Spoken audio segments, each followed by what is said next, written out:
Class 12 UP board के प्यारे विद्यार्थियों, साहित्यिक हिंदी का पेपर है जो 18 फरवरी 2026 के लिए सबसे ज़्यादा महत्वपूर्ण है। मेरे प्यारे बच्चों, पूरा पेपर एकदम अच्छे से आंसर के साथ हल करके आपको बताने वाले हैं, तो आप लोग वीडियो को पूरा अंत तक देखिएगा।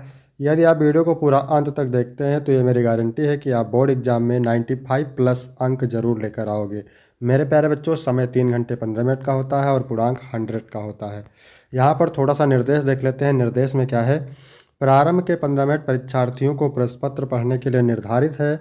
इस प्रश्न पत्र में 2 खंड हैं। दोनों खंडों के सभी प्रश्नों के उत्तर देना अनिवार्य है।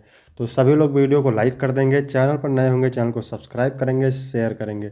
चलिए वीडियो को शुरू करते हैं। खंड का प्रश्न नंबर 1 का है, वैद के हिंसा हिंसा ना भवत के लेखक हैं? बालकृष्ण भट्ट, रामनरेश मिश्र, भारतेंदु हरिश्चंद्र, बद्री नारायण चौधरी, प्रेमघन।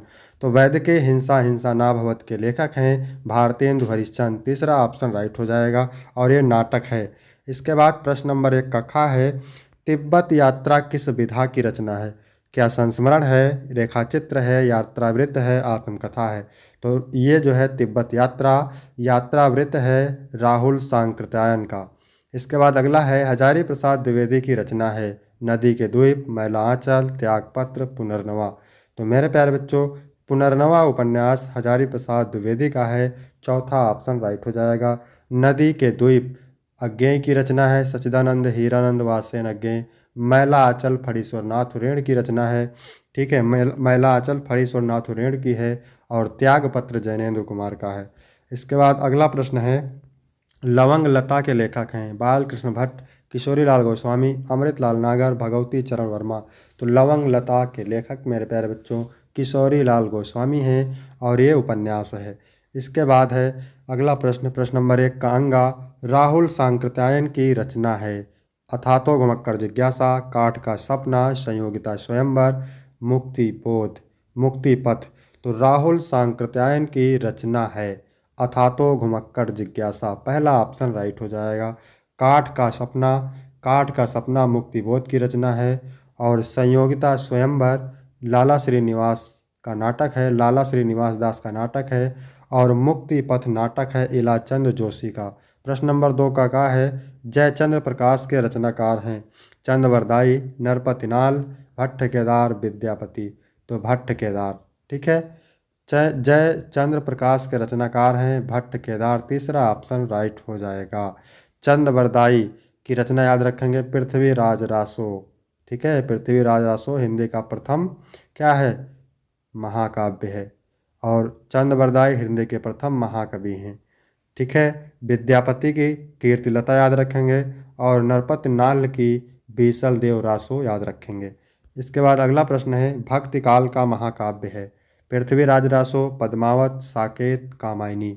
तो पद्मावत भक्ति काल का महाकाव्य है। किसका है? मलिक मोहम्मद जायसी का। पृथ्वीराज रासो महाकाव्य आदिकाल का है, चंद्रवरदाई का है। साकेत द्विवेदी युग की रचना है, मैथिली शरण गुप्त की है। कामायनी जयशंकर प्रसाद की है और छायावाद युग की रचना है। एकांतवासी योगी के रचनाकार हैं? भारतेंद्र हरिश्चंद्र, बालमुकुंद, श्रीधर पाठक, मैथिली शरण गुप्त। श्रीधर पाठक एकांतवासी योगी के रचनाकार हैं। अगला है, सुमित्रानंद पंत की रचना नहीं है?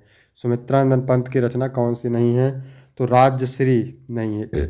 राजश्री जयशंकर प्रसाद का नाटक है। ग्राम्या, ग्रंथि और गुंजन ये तीनों सुमित्रानंद पंत की रचना है। फिर अगला प्रश्न है, वेदना की प्रतिमूर्ति की कवयित्री हैं? महादेवी वर्मा, मैत्रेय पुष्पा, सुभद्रा कुमारी चौहान, सुमन राजे। तो वेदना की प्रतिमूर्ति महादेवी वर्मा को कहा जाता है और आधुनिक युग की मीरा भी कहा जाता है। ठीक है, आधुनिक युग की मीरा भी कहा जाता है महादेवी वर्मा को। सुमित्रानंद पंत को प्राकृतिक का सुकुमार कवि कहा जाता है, ध्यान रखेंगे। इसके बाद प्रश्न नंबर 3 है, क्या कह रहा है? निम्नलिखित गद्यांश पर आधारित प्रश्नों के उत्तर दीजिए। 10 अंक का गद्यांश होता है, most important, very very most important गद्यांश है, तो इसको आप तैयार करके जरूर जाइएगा। भूमि, भूमि पर बसने वाला जन और जन की संस्कृति, इन तीनों के सम्मिलन से राष्ट्र का स्वरूप बनता है।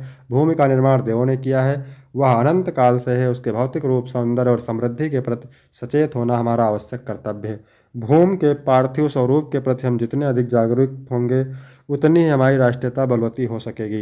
यह पृथ्वी सच्चे अर्थों में समस्त राष्ट्रीय विचारधाराओं की जननी है। जो राष्ट्रीयता पृथ्वी के साथ नहीं जुड़ी वह निर्मूल होती है। राष्ट्रीयता की जड़ें पृथ्वी में जितनी गहरी होंगी उतना ही राष्ट्रीय भाव का अंकुर पल्लवित होगा। तो यहाँ पर आप देख सकते हैं भूमि शब्द आ गया है, माता आ जाए, पृथ्वी आ जाए, जन आ जाए, तो आप समझ जाइए राष्ट्र का स्वरूप से लिया गया है। पहला क्वेश्चन है उपयुक्त गद्यांश के पाठ तथा लेखक का नाम।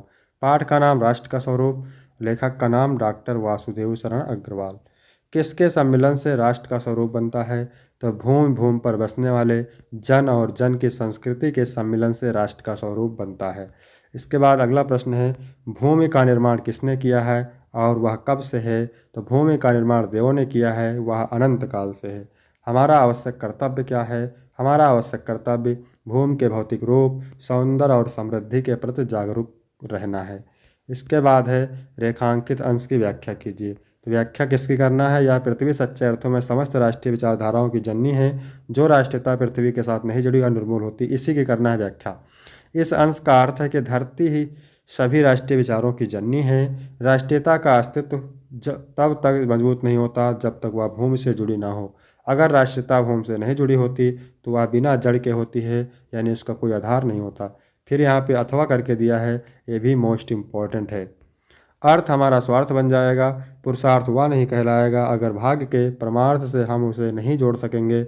उस व्यर्थ के जो चक्र में हैं वह भाग्योदय की प्रतीक्षा में रह चले जा रह सकते हैं, क्योंकि जिसके उदय की वह राह देखते हैं वह तो उदित है ही, केवल उनकी पीठ उस तरफ है। इसलिए उन्हें मालूम नहीं है कि जिसको वह सामने देख रहे हैं वह भी उसी के प्रकाश से प्रकाशित है और कमनीय जान पड़ रहा है।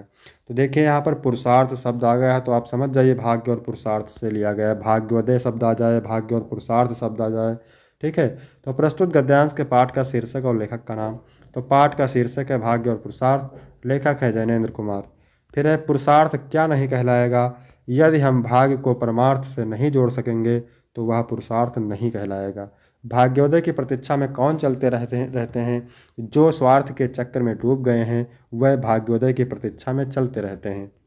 इसके बाद अगला है पुरुषार्थ और परामर्श शब्द का अर्थ लिखिए। तो पुरुषार्थ का मतलब परिश्रमी क्रियाशील, परामर्श का मतलब सलाह। फिर है रेखांकित अंश की व्याख्या। तो व्याख्या किसकी करना है? जिसकी रेखा खींची हुई है, यानी यहाँ से लेकर के यहाँ तक की। तो चलिए देख लेते हैं कैसे लिखना है। जिसे आप सामने देख रहे हैं वह भी इसी पुरुषार्थ का आश्रय लेकर सुशोभित एवं कमनीय लग रहे हैं, ठीक है। फिर है निम्नलिखित पद्यांश पर आधारित प्रश्नों के उत्तर दीजिए। भी 10 अंक का है और मोस्ट इम्पोर्टेंट पद्यांश है, ठीक है। कृपा निधान सुदान संभहिए की गत जानी, दियो शीस पर ठाम बाम करके मनमानी, सकुचत एचित अंग अंग अंग गंग सुख संग लजानी, जटा जूट हिमकूट सघन बन सिमिट सिमानी। तो यह गंगा अवतरण से लिया गया है और जगन्नाथ दास रत्नाकर कवि हैं। 2 अंक यहाँ से मिलेंगे। फिर दूसरा प्रश्न है रेखांकित अंश की व्याख्या कीजिए। तो व्याख्या हम पूरे की आपको बता देते हैं, ठीक है।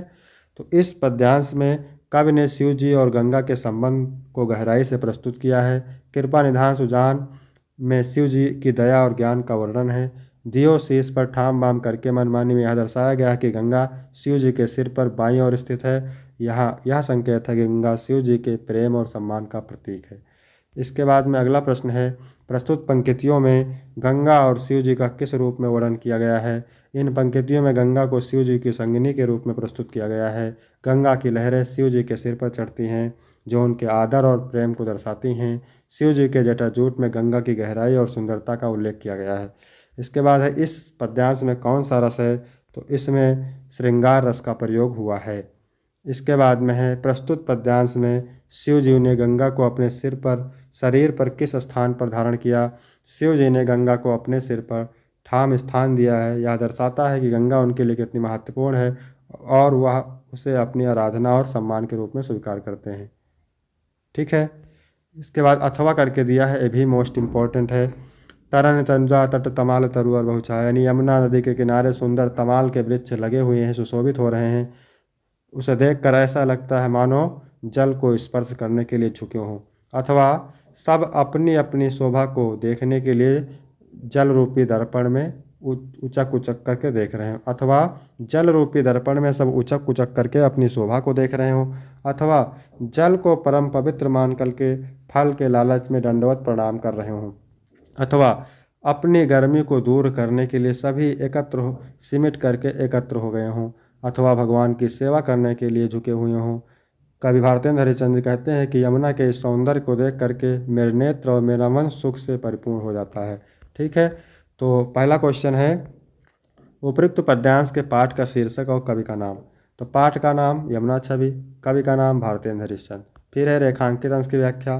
तो व्याख्या मैंने आपको बता दिया है।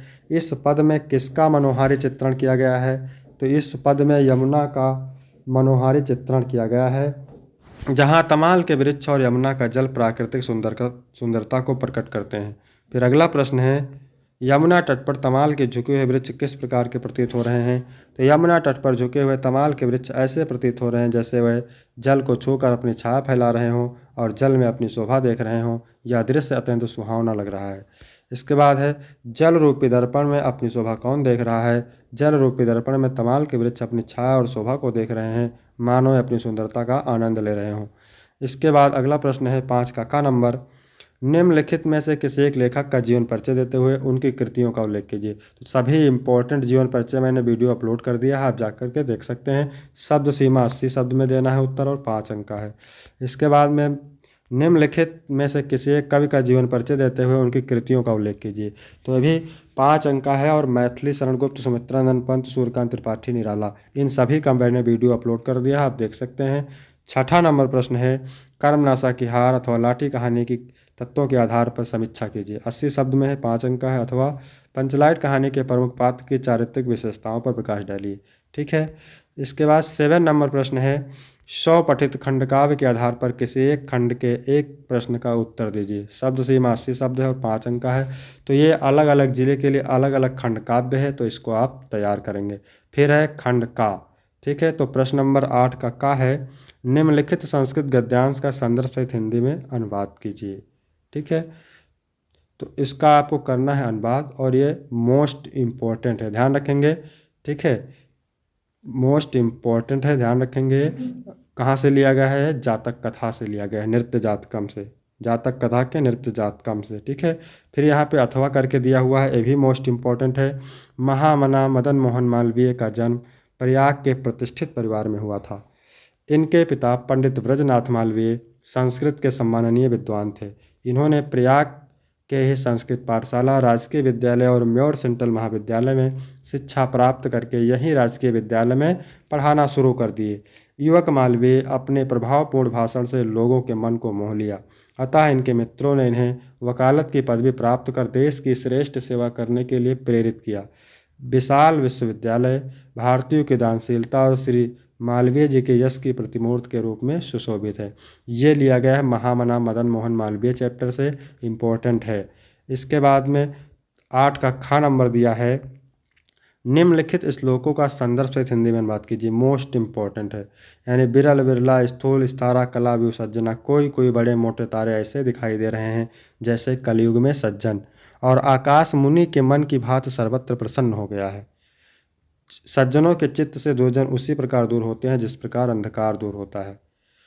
ठीक है, और उद्योगहीनों की लक्ष्मी रात्रि के समान तेजी से भागी जा रही है।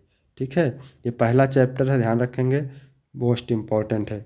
इसके बाद में अथवा करके दिया है परोक्षे कार्य हंतारम प्रत्यक्षे प्रिय वादनम, यानी पीठ पीछे काम बिगाड़ने वाले और सामने मीठे बोलने वाले मित्र को उसी प्रकार छोड़ देना चाहिए जैसे विष से भरे घड़े के ऊपरी भाग में दूध हो।